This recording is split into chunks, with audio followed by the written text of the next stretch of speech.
Hello, c'est Greg. Aujourd'hui, j'aimerais vous partager différents conseils qui m'ont aidé à mieux gérer mon stress avant de passer mon permis.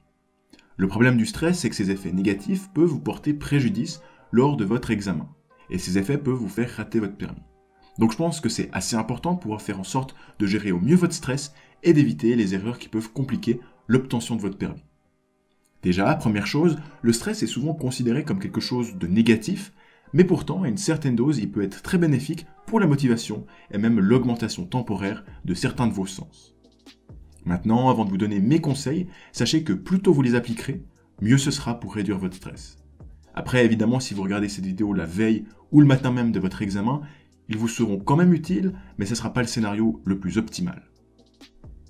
Le premier conseil est probablement le plus évident et logique, mais c'est d'arriver préparé à votre examen. Lorsque j'effectuais mon service militaire, j'étais chauffeur et mon enseignante à la conduite ne faisait que de me répéter « Greg, ça sert à rien de stresser, moi je stresse jamais car je suis toujours entièrement préparé ». Alors, je suis pas tout à fait d'accord avec ce qu'elle dit, mais dans le fond, c'est vrai que lorsque vous êtes mieux préparé à une situation et que vous avez bien pratiqué, vous allez logiquement être plus à l'aise pour passer votre permis. Imaginez si vous vous présentez sans jamais avoir effectué de parquage latéral par exemple, je peux vous assurer que durant tout votre examen, vous allez redouter le moment de la manœuvre. Donc soyez prêts et vous n'aurez pas de surprise. Le deuxième conseil, il est très important selon moi, mais c'est de prendre 1 heure de conduite juste avant votre examen. Beaucoup de gens n'ont pas forcément la chance de pouvoir pratiquer avec leurs parents, de la famille, des amis ou même leur moniteur, et ça leur arrive de laisser plusieurs jours entre leur dernière heure d'auto-école et leur examen. Et lorsque vous êtes élève conducteur, vos habitudes ne sont pas encore bien mémorisées et vos réflexes se perdent relativement vite. Donc demandez à votre moniteur s'il est possible de placer un cours juste avant votre examen. Pourquoi c'est si important, vous me direz? Simplement car ça vous prépare et vous met en condition d'examen. Vous pouvez revoir vos lacunes, exercer vos manœuvres une dernière fois, poser vos questions et de manière plus générale, éliminer vos doutes. Car je peux vous assurer que la nuit qui précède votre examen, vous allez vous poser beaucoup de questions. En quelque sorte, cette heure d'auto-école, c'est comme un échauffement avant un match de foot. Il faut prendre ses repères dans la voiture, régler ses rétros et s'installer correctement. Attention par contre à prévoir une marge entre la fin de votre cours et le début de l'examen. Ce serait bête de se rajouter une dose de stress supplémentaire parce qu'il y a eu un souci sur la route et que vous devez vous la jouer fast and furious pour arriver à l'heure. Comme troisième conseil, on va s'inspirer du monde du sport. Vous avez peut-être déjà entendu que les marathoniens se visualisaient le parcours de leur course et le moment où ils franchissent l'arrivée. Et bien ça, c'est une technique très efficace qui vous permet de mieux appréhender le jour de l'examen. Si vous voulez, le fait de se visualiser et de s'imaginer une situation à venir vous permet d'avoir en quelque sorte déjà vécu la situation, de manière à être plus confortable si cette situation devait se reproduire. De cette manière, vous serez plus motivé et confiant à l'approche de l'examen.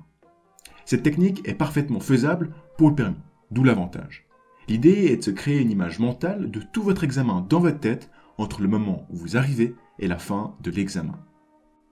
Concrètement, il vous suffit de fermer les yeux, par exemple la veille avant de vous endormir, et de visualiser les différentes étapes de l'examen, comme, alors c'est pas du tout exhaustif, mais visualiser votre arrivée au centre, attendre avec votre moniteur, dire bonjour à l'expert, suivre l'expert, donner les documents nécessaires, monter dans la voiture, faire les différents contrôles, comme vérifier que la ceinture est attachée, que les rétros sont réglés, etc. Ça vous permet de vous remémorer de nombreux petits détails à ne pas oublier le jour J. Après, évidemment, ça va être un peu plus compliqué de prédire votre parcours, donc il va s'agir ici d'imaginer les différents scénarios possibles qui peuvent se présenter à vous. Par exemple, pour la partie autoroute, essayez de repasser les différentes étapes. Qu'est-ce que je fais? Qu'est-ce que je ne dois pas oublier? Pour les parquages latéraux, à quoi je dois penser? Et ainsi de suite. Enfin, si vous êtes en Suisse, vous savez directement si vous avez réussi ou non. Essayez donc de vous imaginer le moment où l'expert vous tend votre permis. Si vous êtes français, vous n'avez pas votre résultat directement, alors essayez d'imaginer l'expert vous faire un sourire qui signifie la probable réussite de votre examen. Quatrième conseil, choisissez la bonne date et heure de passage. Souvent, vous décidez cette date plusieurs jours ou mois à l'avance et vous oubliez certains détails que beaucoup regrettent. Les gens oublient que la veille, le stress va les empêcher de dormir. Et c'est très important de ne pas l'oublier car le problème c'est que si vous avez pris rendez-vous à 8h30 et que vous avez eu de la peine la veille à vous endormir, le temps de vous réveiller le lendemain, de prendre le petit déjeuner et de vous rendre au centre d'examen, votre nuit aura été tellement courte que vous serez totalement KO et vous risquez de faire des erreurs d'inattention le jour de votre examen. Beaucoup de personnes se disent « Ah, je vais mettre mon examen au plus tôt, comme ça c'est réglé ». Mais c'est souvent une erreur. Et c'est pas tout. À l'inverse, si vous choisissez une heure En fin d'après-midi, vers 16h, 17h, la situation sera également problématique. Normalement, vous allez vous réveiller vers 8-9h, et à partir de ce moment jusqu'à votre examen, vous n'allez que penser à ça. Vous allez stresser et votre journée sera gâchée. Et l'attente va aussi vous fatiguer. Et cette fatigue risque de vous pénaliser lorsque vous conduirez. Alors, quelle est l'heure idéale ? Eh bien, en fonction de votre facilité à vous endormir, de votre lieu d'examen, de votre travail, etc., choisissez une heure où vous allez pouvoir dormir au moins 8 heures et une heure où dès votre réveil, vous n'allez pas devoir attendre de nombreuses heures avant de passer votre examen. Donc tout ça pris en compte, je pense que l'heure optimale pour un examen est 11 heures. Avoir son examen à 7 heures vous permet de dormir suffisamment, de pouvoir prendre votre petit déjeuner sans stresser et de pouvoir, comme dit avant, prendre une heure d'auto-école avec votre moniteur avant l'examen. Si vous avez votre examen vers 14 heures, ça peut être également une bonne solution. Pensez simplement à avoir mangé un plat léger pour éviter de conduire en pleine digestion, ce qui vous rendra potentiellement légèrement fatigué. Maintenant, si vous me dites que c'est trop tard, que votre heure est déjà définie et que finalement elle ne vous convient pas, vous avez encore 3 solutions. Pour autant, évidemment, que votre examen ne soit pas demain. La première, c'est simplement de déplacer votre examen si vous le pouvez et si c'est pas trop cher. Si votre examen est trop tôt, essayez 3-4 jours plus tôt de vous coucher pas trop tard afin de développer une habitude express. Et enfin, si votre rendez-vous est trop tard, essayez juste de vous réveiller plus tard si vous le pouvez ou essayez de faire quelque chose d'évasif durant votre journée. De toute manière, pour vous rassurer, si c'est pas la 5e nuit blanche de suite que vous faites, la fatigue ne devrait pas avoir un impact catastrophique sur votre conduite le lendemain.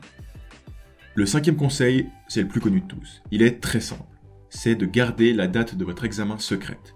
Si vous la dévoilez aux autres, vous aurez encore plus la pression. Et si certains préfèrent la crier sur tous les toits, si vous êtes quelqu'un qui stresse facilement, évitez à tout prix. N'avisez même pas votre famille, sauf peut-être au moins un parent. Moins de personnes sont au courant et plus vous serez détendu. Donc motus et bouche cousue. Le 6e conseil n'est pas le plus facile à appliquer, mais il est très important. Avec le temps, de nombreuses notions de la circulation s'oublient.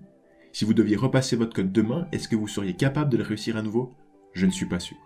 Donc je vous recommande de ressortir votre vieux bouquin de théorie ou votre application sur votre téléphone et de revoir votre code une dernière fois. Essayez de le valider 3 fois de suite au moins. Ce sera l'occasion de revoir certaines situations qui peuvent potentiellement se reproduire lors de votre examen. J'ai déjà eu des amis à qui l'expert a demandé la signification d'un panneau pendant leur examen.